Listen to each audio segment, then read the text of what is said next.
Labvakar! Šajā vēlajā vakar stundā mēs esam ieradušies ciemos pie kāda ļoti ekstravagantu un interesantu cilvēku vārdā Rihards. Labdien! Rihard, Labvakar! jā, Rihard, varbūt arī es došu iespēju pastāstīt par sevi kaut ko vairāk. Es, teiksim, taisu visādas lietas no gandrīz nekā no nevajadzīgām lietām. Bieži atrodu, pieņemsim, cilvēkiem tas liekas diezgan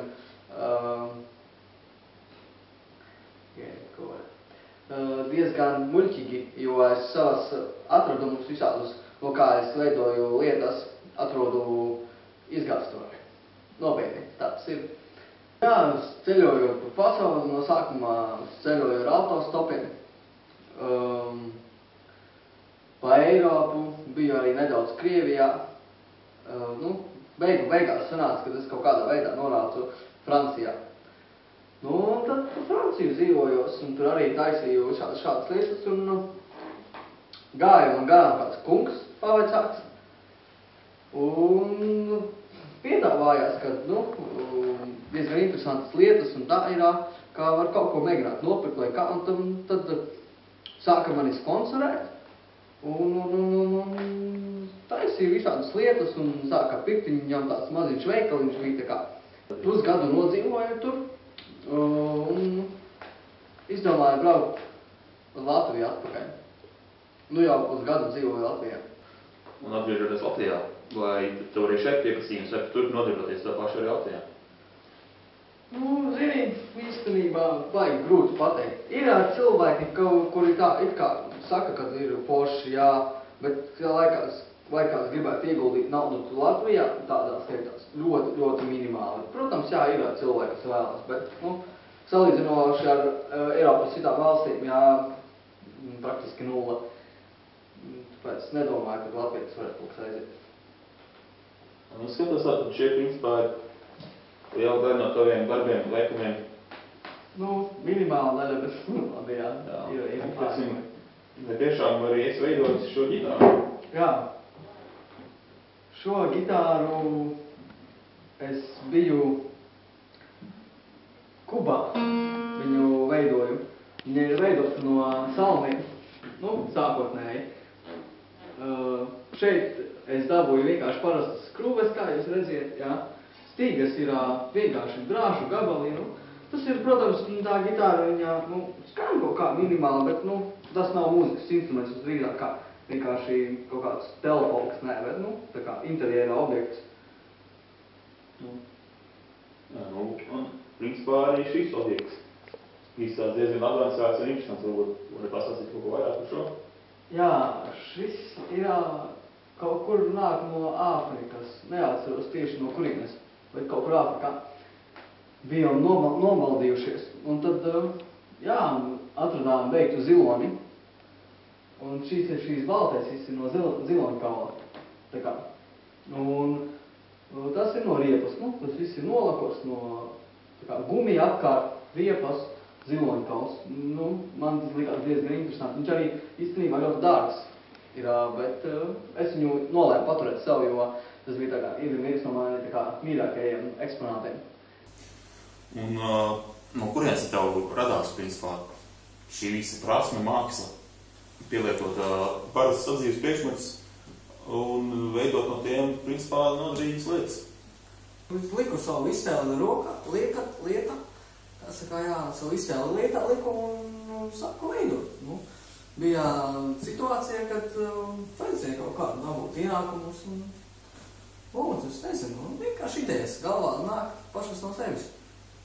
Un tāds jautājums, vai tu tiešām uzskati, ko tu principā vari visu veidot?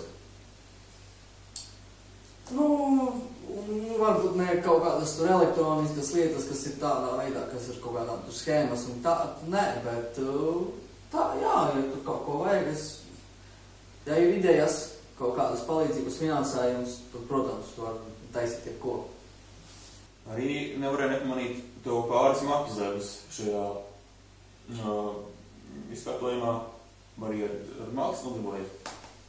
Jā, bija tāds laiks, kad nācās zīmēt.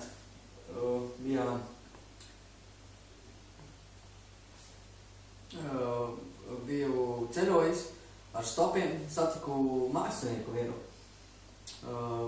Viņš laikam bija no Spānijas, ja pareizi atceros. Man iemācīja pāris knipiņus, kā glaznošs, tā ir ļoti laba vācu glazna. Jo, ja redzat, te ir vienkārši arī ar tādiem materiāliem, kas ir vienkārši atrasti. Šeit ir ar ogām krāsots, šeit ir ņemts vienkārši asfaltu berzēts un tā kā nokrascots, tas ir ar dubļi, tas ir ar dubļiem, šeit ir ar ogām, dzērvenes, melvenes, tā kā. Jā.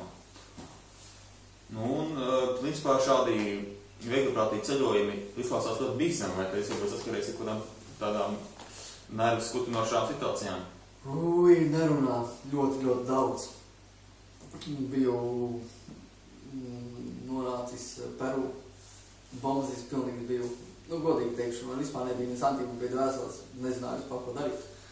Jā, visādas situācijas bijušas. Bijām Sudānā, tur mums paņēmā kā kara gūstekņus, jo domājam, ka mēs esam spiegi no citām valstīm. Bija ļoti interesanti pieredze. Bijām Kubā, un mēs atradām kaņepju laukus. Un tad mēs likām teroristu ielikumā, jo domājām, ka mēs vēlamies apzakt šo lauku. Beigās tas bija ļoti labi, likās, biju tā līdz nāvei pārbies, ka likās mani nošaus, bet, beigās tas bija kārtībā brīvi, vienkārši vaisnīgi atcerēties kaut ko tādu. Jā, izklāstās, ka tu esi izvēlējies ļoti interesantu dzīves ceļu, novēl laikas nākotnē, un varbūt ieteikšu arī mūsu skatītājiem, ka ja jums, principā, ir ieinteresējis Riharda veidotie darbi, Riharda, tā teikt, domu gājiens, jūs varat droši viņu sakontaktēties, vai ne? Jā, protams. Un viņš jums arī varētu izveidot kādas interesantas sadzīvē noderīgas lietas. Paldies, ka šovakar bijāt ar mums. Visu labu, paldies. Veiksmi, nākošajā nedēļā. Mūs paņēma priekšā, jo domāja, ka mēs esam karā gūstekņi. Bijām Sudānā. Redzat, šajā mājā ir spoki.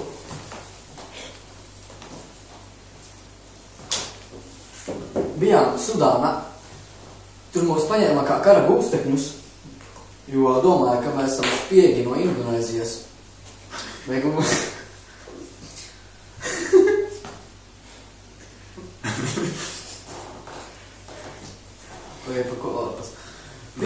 Biju Sudānā, un tur mūs nācās pa kaņepju laukiem pamērcēties. Francija ir Parīzē? Jā, Parīzē, Francijā.